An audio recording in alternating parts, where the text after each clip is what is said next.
Football বিশ্বের সবচেয়ে বড় মঞ্চ, অথচ সেখানে কি দেখা যাবে না সাম্বার জাদুকরকে?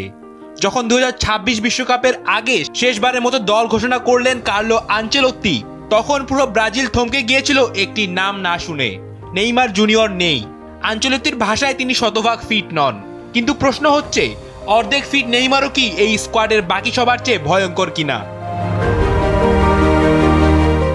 ব্রাজিল বস কার্লো আনচেলত্তি স্পষ্ট জানিয়েছেন ফিটনেস নিয়ে কোনো আপোষ করবেন না।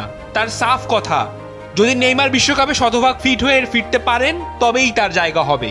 Neymar puede estar en la Copa del Mundo también si no ha estado en la Copa del Mundo y también অথচ বিদ্রুপটা এখানেই।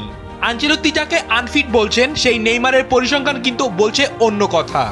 ইনজুরি আর প্রতিকূলতার মধ্যেও শেষ 8 ম্যাচে নেইমারের কন্ট্রিবিউশন 10টি গোল এবং অ্যাসিস্ট। আসুন একটু বাস্তবতার দিকে তাকানো যাক। বর্তমান স্কোয়াডে দাগ পাওয়া ফরওয়ার্ডদের দিকে তাকালে আপনি চমকে উঠতে বাধ্য।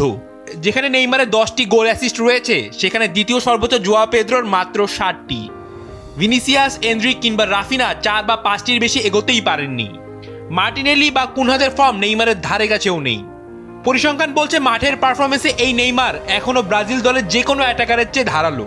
তবুও কেন তাকে রাখা হয়েছে দলের বাইরে? দলের বাইরে থেকে নেইমার যেন একটি আহত সিংহ। তার বিষণ্ণ কণ্ঠে ঝরে পড়েছে আক্ষেপ। নেইমার বলছেন, দলে ডাক না পেয়ে আমি ব্যথিত, আমি বিষণ্ণ, কিন্তু আমার স্বপ্ন এখনো বেঁচে আছে। প্রতিটি অনুশীলনে আমি নিজেকে উজাড় করে দিচ্ছি শেষ একটা সুযোগের আশায়। এটাই কি শেষ? 2026 হতে পারে নেইমারের শেষ বিশ্বকাপ। কোটি কোটি ভক্তের কাছে নেইমার মানে শুধু একজন খেলোয়াড় নয়, তিনি একজন আবেগ। আনচেলত্তি হয়তো শৃঙ্খলা খুঁজছেন, কিন্তু ব্রাজিল ভক্তরা খুঁজছেন তাদের সেই জাদুকরকে।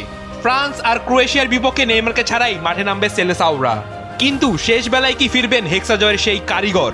নেইমারের স্বপ্ন আর ভক্তদের প্রার্থনা সব এখন ঝুলে আছে এক সুতোয়।